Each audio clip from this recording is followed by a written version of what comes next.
मौलूदन मदाहिन आलमन हाफिजन कारी हजरात का कुरान करीम जो पैगाम ॿुधो। इहो हिकु अज़ीम सआदतुनि जो प्रोग्राम आहे। फ़कीर साईं जे बारे में दलील ऐं बुरहान ऐं करामत ॿुधण खां वधीक जेका शइ आहे उहा ॾिसण वारी आहे। इहो जेको सिलसिलो आहे सॼो सुन्नत पाक जी पैरवीअ जो आहे ऐं इहो ई क़ुरान ऐं रसूलुल्लाह जे शरीयत जो इंसान जे लाइ अमली सबक़ आहे। ऐं जिते तव्हां हिकिड़ी ॻाल्हि बि हिकिड़ो कमु बि हिकिड़ो अमल बि रसूलुल्लाह सल्लल्लाहु अलैहि वसल्लम जे शरीयत जे ख़िलाफ़ न ॾिठो। ही सॼो पैगाम आहे, ही सॼो अमली मिशन आहे। हज़रत इमामुल आरिफीन पीराने पागारा जेको शरीयत पाक जो अमली सबक़ ॾिनो आहे, हज़रत सूमर फ़कीर साईं हाजी अब्दुल हकीम साईं रहमतुल्लाह अलैह, उन्हनि खां पोइ सदन जा सजादा नशीन फ़कीर साईं जन हिकिड़ो इंच बि उन्हनि खां पोइते न उन्हनि खे अञा मज़ीद शरीयत मुहम्मदीअ जे अनवार सां सिंगारे वुसअत ॾेई छॾी आहे। अल्हम्दुलिल्लाह अल्लाह जे दर ते दुआ आहे त क़यामत ताईं ही पैगाम ऐं प्रोग्राम वधंदो रहे। आमीन। तव्हां ऐं असांखे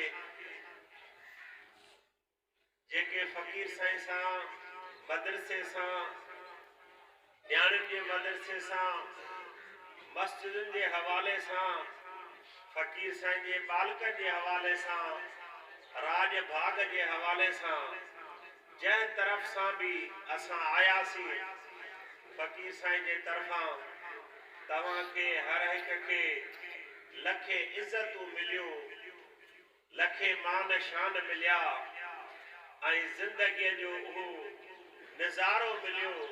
माण्हू 20 माण्हुनि सां मिली बेज़ार थी पवंदो आहे, 50 सां मिली 100 सां मिली ख़फ़ा थी वेंदो आहे, सफ़ा पंहिंजे हाल में न रहंदो आहे।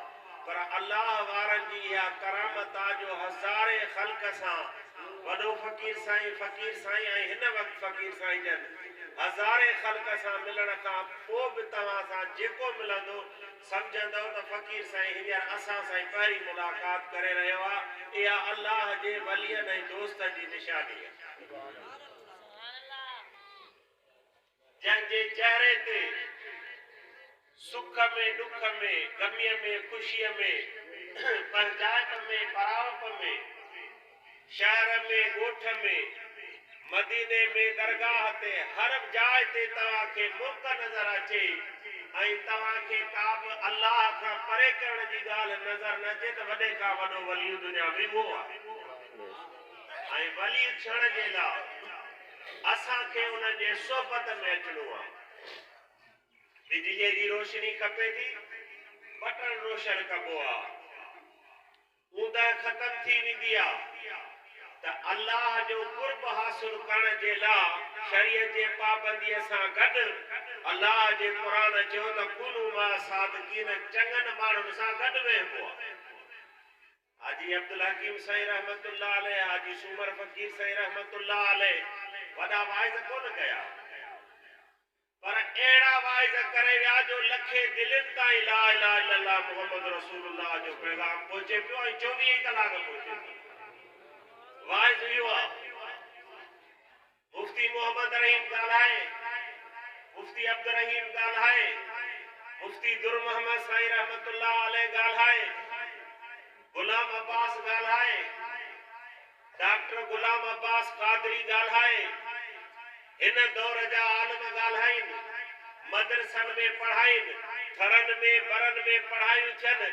जेकॾहिं फ़कीर साईं जे सोबत में अची पीर साईं पागारे जे दरगाह तां दस्तार वठे, या क़ुरान पढ़ी फ़कीर साईं वटां वञी अॻिते दीन जी ख़िदमत करे, 24 कलाक रात ॾींहं जा तव्हां नज़र करे ॾिसो, जंहिं जाइ ते ॾिसो इहो सॼो करामत ई करामत आहे। या अल्लाह वारनि जे फैज़ जी निशानी।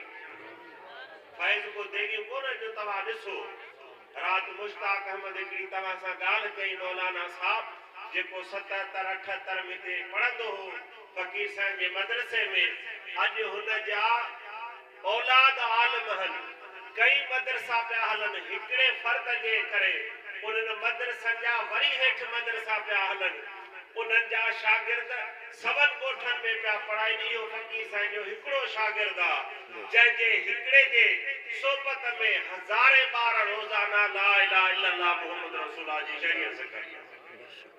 इहा ज़िंदह करामत आहे, इहा ज़िंदह विलायत आहे। इन्हनि जे सोबत में निंड फ़कीर हाफ़िज़ आलिम मुफ्ती फज़ल महमद आलिम, हाफ़िज़ महमद आलिम, अञा हेठि आलिम ऐं हाफ़िज़ ऐं कारी जिथे वञनि क़ुरान जी तिलावत कनि त फ़कीर साईं जे सोहबत जो फैज़ नज़र अचे। डॉक्टर अल्लामा प्रोफेसर यूनिवर्सिटियुनि में मूंखे साईं कादिर बख्श मंगियो साहब चीफ खलीफ़े ॿुधायो ऐं चई यार मौलवी साहब ॻाल्हि ॿुध। जो साईं ॿुधा। चई जेके फ़कीर साईं वटां ॿार आलिम थिया आहिनि, मौलवी थिया आहिनि, पढ़िया आहिनि, इन्हनि में मां हिकिड़ी खूबी वॾी थो ॾिसां। हींअर दरगाह मदीने शरीफ़ में फ़कीर साईं जो शागिर्द हुन सां मिलियो आहे, एॾा ख़ुशि थिया आहिनि, हुन एतिरी ख़िदमत कई आहे जो फ़कीर साहब चीफ खलीफ़े चयो त मौलवी साहब तुंहिंजो ॻोठु किथे आहे? मां सिंध ईंदुसि जेॾी महिल पाकिस्तान में दरगाह ते वेंदुसि त यार तो वटि ईंदुसि, तो असांजी एॾी ख़िदमत कया, मुंहिंजी ॾाढी दिलि ख़ुशि थी आहे। फ़कीर साईं जा शागिर्द कमाल जा शागिर्द। मौलवी साहब अहिड़ी ख़िदमत ऐं एॾो अदब ऐं एतिरी पाण खे निबड़त। मुंहिंजो साईं पीर साईं पागारे जे सोबत जो असर आहे। पीर साईं फ़कीर साईं खे रंग लाता, फ़कीर साईं वरी सभिनी शागिर्दनि ते रंग चाढ़े छॾियो। इहो सिबगतुल्लाह जो रंग आहे, इहो रोज़े घड़ीअ जे शरीयत ऐं तरीक़त सेखारियल जो रंग आहे, इहो हुज़ूर पुरनूर जे दीन इस्लाम जो रंग आहे।